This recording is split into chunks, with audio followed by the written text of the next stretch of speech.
Hello friends, my name is Kamal Chitwani और आज मैं आपको पढ़ाने वाला हूँ नेशनल फैमिली प्लानिंग प्रोग्राम। आज का मेरा टॉपिक है national family planning programme. The family planning programme is to ये फैमिली प्लानिंग प्रोग्राम क्यों आया है? ये फैमिली प्लानिंग प्रोग्राम आया था, कब आया था? 1952 को आया था। टू कंट्रोल और reduce the growth of population. किसी पॉपुलेशन की ग्रोथ को रिड्यूस करने के लिए नेशनल फैमिली प्लानिंग प्रोग्राम आया था। टू कंट्रोल और reduce the growth of the population. National family planning programme के अपन ने देख लिया कब आया था। 1952 को नेशनल फैमिली प्लानिंग प्रोग्राम आया था। What is the criteria of the national family planning programme? There are the mainly 3 criteria of the national family planning programme. First criteria, second criteria, third criteria. 3 criteria है national family planning programme के। पहला criteria है mother की as more than 20 years होनी चाहिए, mother की as. दूसरा criteria है gap of the child between 3 years का गैप होना चाहिए चिल्ड्रन के बीच में। तीसरा क्राइटेरिया है कि कॉन्ट्रासेप्शन के बीच में द मिनिमम उसके 2 और 3 चिल्ड्रन पहले से होने चाहिए। मिनिमम 2 और 3 चिल्ड्रन इसके पहले से होने चाहिए। ये इसके 3 क्राइटेरिया होते हैं। मदर की एज 20 ईयर से ज़्यादा होनी चाहिए, 3 ईयर का गैप होना चाहिए, मदर की एज 23 ईयर से ज़्यादा होनी चाहिए, 3 ईयर का गैप होना चाहिए बिटवीन 2 चिल्ड्रन। 2 चिल्ड्रन के 3 ईयर का गैप होना चाहिए और मिनिमम 2 और 3 के चिल्ड्रन पहले से होने चाहिए, जिसको बोलते हैं नेशनल फैमिली प्लानिंग प्रोग्राम के अंतर्गत ये आते हैं। आगे चलते हैं। अब हम पढ़ते हैं what is the method of national family planning programme. There are mainly 2 type of method. 2 type के मेथड होते हैं फैमिली प्लानिंग प्रोग्राम के। एक होते हैं टेम्पररी मेथड और एक होते हैं परमानेंट मेथड। एक होते हैं temporary method of family planning और एक होती है permanent method of family planning. Temporary method of family planning होती है, इसके अंदर कुछ आते हैं। कौन कौन से आते हैं देखते जाते हैं। पहला आएगा नेचुरल मेथड। दूसरा आएगा बैरियर मेथड। नेचुरल मेथड आएगा, बैरियर मेथड आएगा। तीसरा आएगा इंट्रा यूटेराइन कॉन्ट्रासेप्टिव डिवाइस। चौथा आएगा OCP। पांचवा आएगा POP। OCP oral contraceptive pills, POP progesterone only pills. और 6 आएगा अदर कॉन्ट्रासेप्टिव मेथड।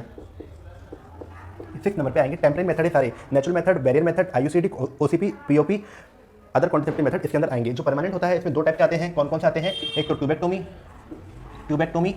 और एक वैसेक्टोमी। 2 आते हैं ट्यूबेक्टोमी, वैसेक्टोमी। जो ट्यूबेक्टोमी करते हैं, ट्यूबेक्टोमी मतलब फेलोपियन ट्यूब वो फीमेल के लिए करते हैं, और वैसेक्टोमी करते हैं वो किसके लिए करते हैं? मेल के लिए करते हैं। ट्यूबेक्टोमी फीमेल के ट्यूब मतलब फेलोपियन ट्यूब के कौन से वाले पार्ट में ट्यूबेक्टोमी करती है? मोस्टली एम्पुला वाले पार्ट में ट्यूबेक्टोमी करते हैं।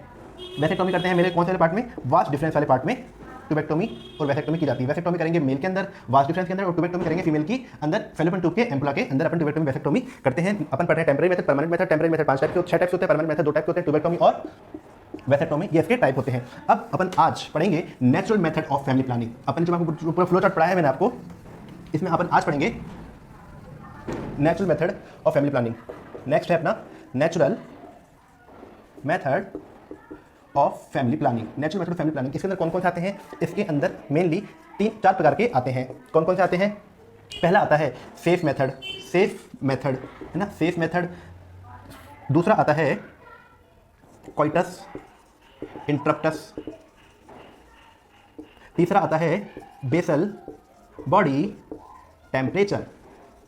और चौथा आता है, पहला आता है सेफ मेथड, दूसरा आता है कोइटस इंटरप्टस, तीसरा आता है बेसल बॉडी टेम्परेचर, और चौथा आता है सर्वाइकल म्यूकस मेथड। अपने मेथड ऑफ फैमिली प्लानिंग पढ़े थे, उसमें 2 टाइप के होते हैं, नेचुरल, एक temporary method, permanent method. Temporary method के अंदर अपन natural method of family planning. First number पे आएगा natural method of family planning, जिसमें पहला है सेफ मेथड, दूसरा है कोइटस इंटरप्टस, तीसरा है बेसल बॉडी टेम्परेचर और चौथा है सर्वाइकल म्यूकस मेथड। अब एक एक करके इसमें जानते हैं कि इसमें क्या होता है और इसमें क्या होता है। हर एक को अपन डिटेल में करेंगे, पॉइंट टू पॉइंट स्टडी करेंगे। वादा रहा मेरे जितना बेस्ट हो सकता है मैं आपको अपना बेस्ट से बेस्ट देने की कोशिश करूंगा। इसको तो मिटा देते हैं, इसको कर देते हैं इरेज। पहला मेथड है सेफ मेथड, है ना।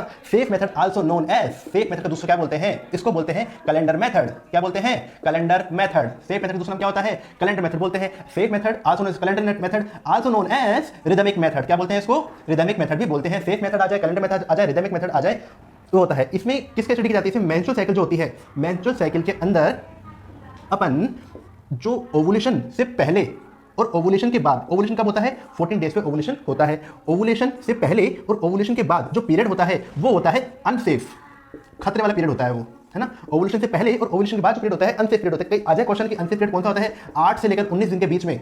अगर मेंस्ट्रुअल साइकिल 1 से लेकर 28 दिन की है, उसमें से 8 से लेकर 19 दिन तक के बीच में होता है, वो होता है अनसेफ मेथड। ठीक है, इसमें अपन को देख के चलना है। सेफ मेथड पढ़ रहे हैं। दूसरा होता है, इसको आल्सो नोन कैलेंडर मेथड बोलते हैं और इसको रिदमिक मेथड भी बोला जाता है। अपना ये क्लियर हो गया, सेफ मेथड अपन ने इसका एक्सप्लेनेशन पढ़ लिया है। दूसरा अपन पढ़ेंगे coitus interruptus. Coitus interruptus, coitus interruptus यहां इसका मीन्स होता है जो फीमेल के अंदर जो इजेक्शन होता है, ejaculation, ejaculation outside the vagina, ejaculation outside the vagina, जो इजैकुलेशन करते हैं वो वेजाइना के आउटसाइड करते हैं, उसको बोलते हैं कोइटस इंटरप्टस। ये सेकंड मेथड के अंदर आएगा। किस में आएगा, नेचुरल मेथड के अंदर आएगा। नेचुरल मेथड में भी टेम्परेरी मेथड के अंदर आएगा। कोइटस इंटरप्टस अपन ने पढ़ा है। थर्ड नंबर पे आएगा अपना basal body temperature. Basal body temperature ये वो मेथड होता है जहां पे अपन इसको देखते हैं, किसी का टेम्परेचर को चेक करते हैं अपन, और टेम्परेचर चेक करके अपन टेम्परेचर को चेक करके अपन ये पता लगाते हैं कि इसको ओवुलेशन हुआ है कि नहीं हुआ है।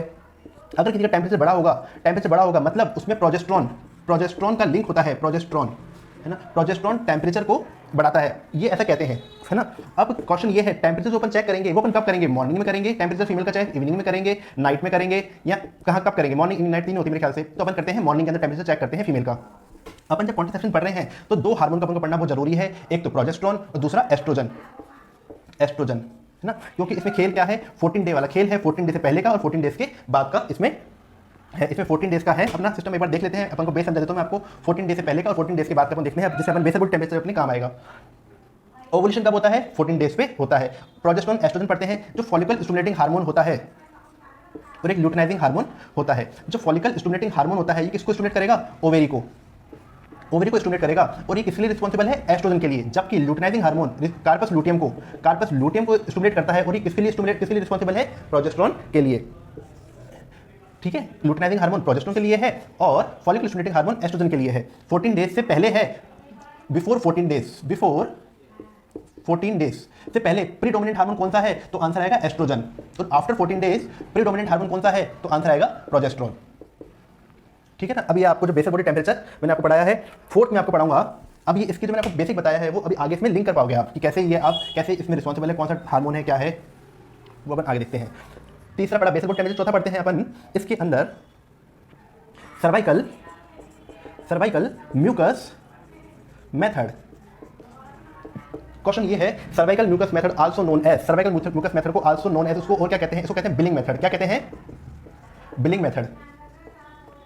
Cervical mucus method also known as billing method. इसके अंदर होता क्या है वो देखते हैं। सर्वाइकल म्यूकस मेथड, यहाँ पे सर्वाइकल म्यूकस मेथड को समझते हैं कि इसके अंदर क्या होता है सर्वाइकल म्यूकस मेथड और कैसे होता है। बिफोर 14 डेज प्रीडोमिनेंट हार्मोन कौन सा, लिखा है ऊपर एस्ट्रोजन, और आफ्टर 14 डेज प्रीडोमिनेंट हार्मोन कौन सा, प्रोजेस्टेरोन। यहां तक बात मुझे समझ में आ गई थी। बिफोर 14 डेज प्रीडोमिनेंट हार्मोन कौन सा है, एस्ट्रोजन है। जो एस्ट्रोजन होता है वो सर्वाइकल म्यूकस को क्या करता है, थिन करता है और वाटरी करता है।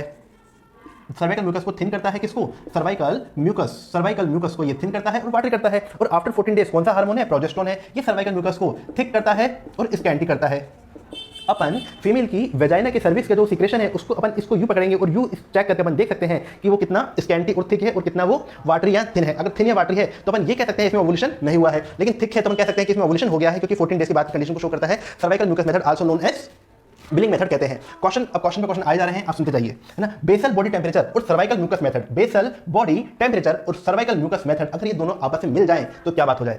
इसको बोलते हैं सिंटोथर्मिक मेथड। सिंटोथर्मिक मेथड किसे कहते हैं, अगर बेसल बॉडी टेम्परेचर और सर्वाइकल म्यूकस मेथड अगर दोनों आपस में मिल जाते हैं तो सिंटोथर्मिक मेथड बोला जाता है।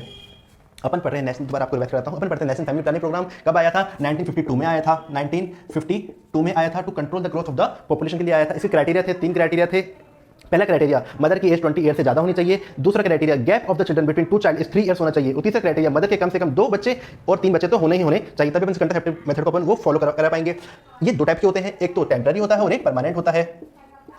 परमानेंट 2 टाइप के होते हैं, ट्यूबेक्टोमी और वैसेक्टोमी, जो अपन अभी पहले पढ़ चुके हैं। टेम्पररी मेथड के अंदर पहला पढ़े हैं अपन नेचुरल मेथड। इसके अंदर 4 होते हैं, safe method, coitus interruptus, basal body temperature और cervical mucus method. Safe method also known as rhythmic method, also known as calendar method. Safe method को बोला जाता है। बेसल बॉडी टेम्परेचर और सर्वाइकल म्यूकस मेथड को मिलाकर सिंटोथर्मिक मेथड बोला जाता है। Cervical mucus method also known as billing method, इसको बोला जाता है। यहां तक आपको बात समझ में आ रही होगी, इतना मैं आपसे एक्सपेक्ट करता हूं। पहला पढ़ा है अपना अभी तक अपना पहला ही कंप्लीट हुआ है नेशनल फैमिली प्लानिंग प्रोग्राम का पहला टॉपिक नेक्स्ट मेथड। दूसरा मेथड होता है बैरियर मेथड। कौन सा होता है? Barrier method. बैरियर मेथड इसके अंदर अपन क्या क्या पढ़ेंगे? इसके अंदर अपन पहला पढ़ेंगे कॉन्डम, ठीक है, कॉन्डम। इसमें पढ़ेंगे अपन स्पंज। अपन पहले अपन इसमें डिस्कस कर लेते हैं, कॉन्डम और स्पंज पढ़ते हैं। कॉन्डम दो टाइप के होते हैं, कौन कौन से? एक तो मेल और एक फीमेल। जो कॉन्डम होता है ये to prevent the fertilization, fertilization को नहीं कराता ये। क्या सिर्फ इसका एक ही काम है? नहीं, इसका एक काम नहीं है, इसका एक के अलावा काफी काम है इसके। पहला काम ये तो जो है वो तो है ही। दूसरा ये एचआईवी की ग्रोथ को, मतलब भी एचआईवी के लिए ससेप्टेबल है ये, मतलब एचआईवी को रोकता है ये। बैरियर मेथड यूज करने से अपन एचआईवी अपन को नहीं होगा, चांसेस इसमें कम हो जाते हैं। तीसरा मेथड ये human papilloma virus, human papilloma virus के लिए भी इसको भी प्रिवेंट करता है। इसके अदर बेनिफिट है फर्टिलाइजेशन के अलावा, फर्टिलाइजेशन के लिए अलावा भी इसके अंदर बेनिफिट है। ये एचआईवी को प्रिवेंट कंट्रोल करता है, ये एचपीवी से होने वाले इंफेक्शन को ये रोकता है, ठीक है। ये गवर्नमेंट सप्लाई में आता है, ठीक है। इसको बोलते हैं जो फैमिली प्लानिंग प्रोग्राम गवर्नमेंट के उसमें आता है, इसमें इसका नाम होता है निरोध। क्या बोलते हैं इसको? निरोध बोला जाता है। इसके कुछ ड्रॉबैक भी है और इसके कुछ एडवांटेज भी है। ये इसके एडवांटेज क्या है? एडवांटेज ये है ये चीपेस्ट होता है, और ये दूसरा होता है ये इजी टू यूज होता है। एडवांटेज है इसके ये। और इसके डिसएडवांटेज क्या है?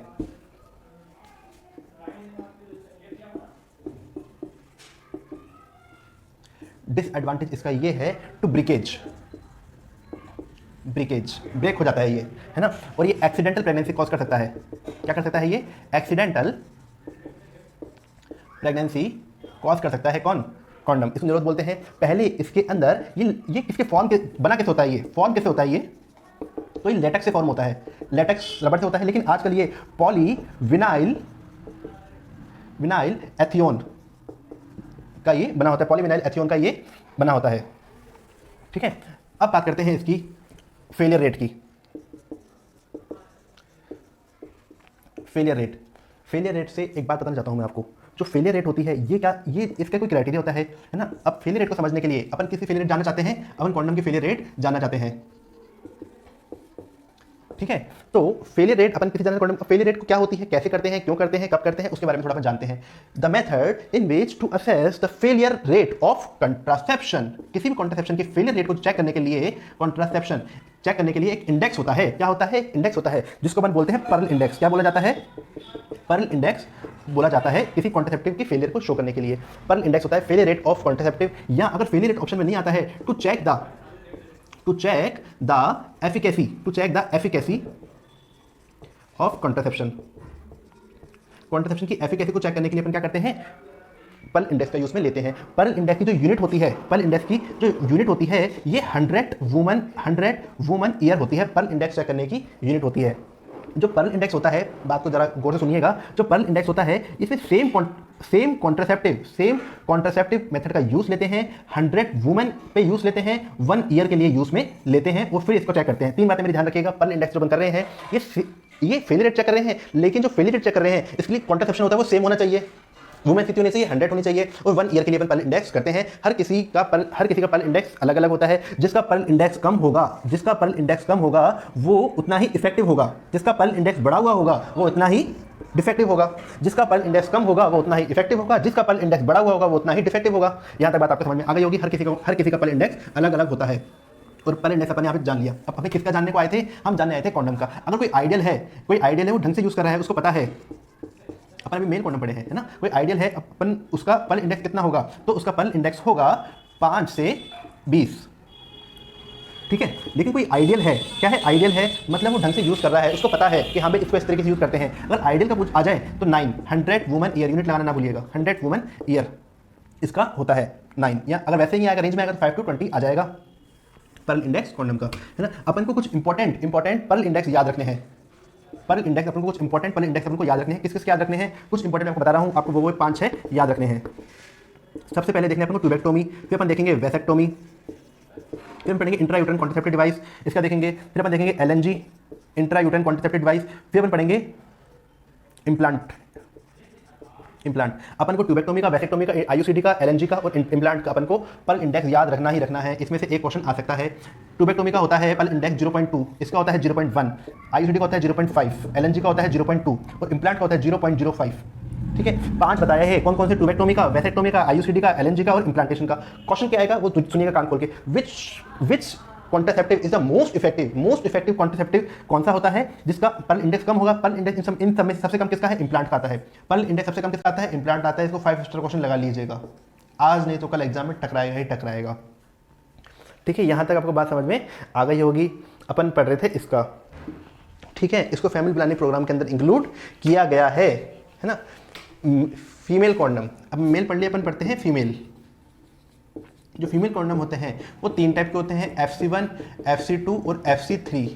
क्वेश्चन मेरा ये है, इन तीनों में से which female condom use in national family planning programme? इसका आंसर है FC2। जो FC2 है इसको इंक्लूड किया गया है किसके अंदर? नेशनल फैमिली प्लानिंग प्रोग्राम के अंदर। नेशनल फैमिली प्लानिंग प्रोग्राम के अंदर FC2 को इंक्लूड किया गया है और ये इजी टू यूज होता है ना। अपन ने पढ़ लिया। दूसरा पढ़ते हैं अपन स्पंज, है ना। स्पंज, इसको दूसरा क्या बोलते हैं? 2 डे इन स्पंज बोलते हैं। क्या बोलते हैं? 2 डे इन स्पंज बोलते हैं। इसके अंदर कोई केमिकल होता है, इसको 9 ऑक्सीनाइल,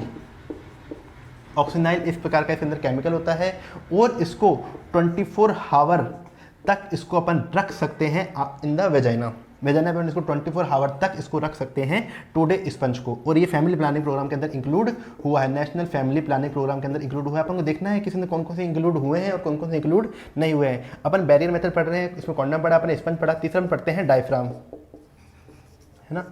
डायफ्राम ये नेशनल फैमिली प्लानिंग प्रोग्राम के अंदर ये इंक्लूड नहीं हुआ है, ये इसके अंदर नहीं हुआ। अपन को इतनी चीज़ें ध्यान रखनी है, एग्जामिनर क्वेश्चन यहाँ से पूछेगा। नेशनल फैमिली प्लानिंग प्रोग्राम के अंदर ये इंक्लूड नहीं हुआ है डायफ्राम। और ये किसके अंदर आता है? बैरियर मेथड के अंदर आता है। डायफ्राम से क्वेश्चन क्या बनेगा? डायफ्राम को फर्टिलाइजेशन होने से 6 आवर बिफोर अपन को इंसर्ट करना है और फर्टिलाइजेशन के बाद अपन विद इन 24 आवर या आफ्टर 24 आवर, ये मान लो विद इन 24 आवर तक इसको अपन रख सकते हैं। किसको? डायफ्राम को।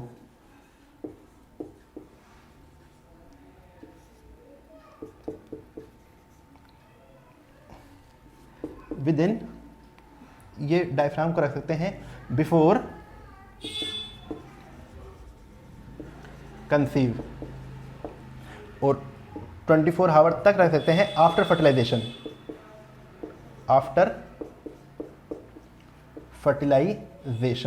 अपन इसको इसके अंदर रख सकते हैं 6 आवर बिफोर और 24 आवर आफ्टर, इसको अपन इतना रख सकते हैं। यहाँ तक आपको बात समझ में आ गई होगी। अपन पढ़ रहे थे नेचुरल मेथड, दूसरा अपन ने पढ़ा है बैरियर मेथड ऑफ कंट्रासेप्शन। इसी के साथ एक बार मैं आपको रिवीजन करा देता हूँ पूरा, क्या पढ़ रहे हैं, कैसे पढ़ रहे हैं, क्यों पढ़ रहे हैं। टॉपिक क्या था अपना? टॉपिक था national family planning programme. Family planning programme 1952 को आया था। इसका मेन ऑब्जेक्टिव था to control the growth of the population. और हमने इतनी अच्छी ग्रोथ करी है कि आज हम इंडिया के 2nd नंबर पे आते हैं पॉपुलेशन के दृष्टिकोण से, ठीक है। और इसके जो क्राइटेरिया थे फैमिली प्लानिंग प्रोग्राम के, 3 क्राइटेरिया थे। कौन कौन से थे? मदर की एज थी वो 20 ईयर्स से ज़्यादा होनी चाहिए, गैप बिटवीन 2 चाइल्ड 3 ईयर्स का होना चाहिए।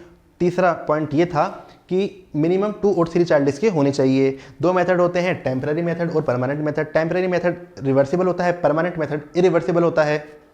टेम्पररी मेथड के अंदर अपन पढ़े थे 5 प्रकार के। कौन कौन से पढ़े थे? नेचुरल मेथड पढ़ा था, बैरियर मेथड पढ़ा था, OCP पढ़ा था, POP पढ़ा था। OCP oral contraceptive pills, POP progesterone only pills, और 5 अपन ने पढ़ा था other contraceptive method. Natural method के अंदर पढ़े थे 4 टाइप के पढ़े थे। कौन कौन से पढ़े थे अपन इसके अंदर? पहला अपन ने पढ़ा था नेचुरल मेथड के अंदर safe method, also known as calendar method, also known as rhythmic method. 8 से 19 दिन का जो डेज होते हैं वो अनसेफ पीरियड के अंदर आते हैं। दूसरा अपन ने पढ़ा था सर्वाइकल म्यूकस मेथड, जिसके अंदर जो डिस्चार्ज होगा वो आउटसाइड द वेजाइना करेंगे। तीसरा अपन ने पढ़ा था बेसल बॉडी टेम्परेचर। और चौथा अपन ने पढ़ा था चौथा अपन ने पढ़ा था cervical mucus method. Cervical mucus method को दूसरा नाम बोलते हैं, इसको बिलिंग मेथड बोलते हैं। क्या बोलते हैं? Billing method. Cervical mucus method को बिलिंग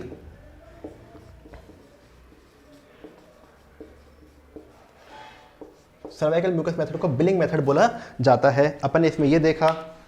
फिर अपन ने पर्ल इंडेक्स क्या होती है, कैसे चेक करते हैं, किस तरीके से चेक करते हैं, कौन सी इफेक्टिव होती है, कौन सी नॉन इफेक्टिव होती है, किसकी कितनी होती है, अपन ने वो सारे इसके बारे में जाना। फिर अपन ने सेकंड नंबर बैरियर मेथड पढ़ा। बैरियर मेथड में एक कॉन्डम होता है और एक स्पंज होते हैं और एक डायफ्राम होता है। ये बैरियर मेथड के अंदर आते हैं।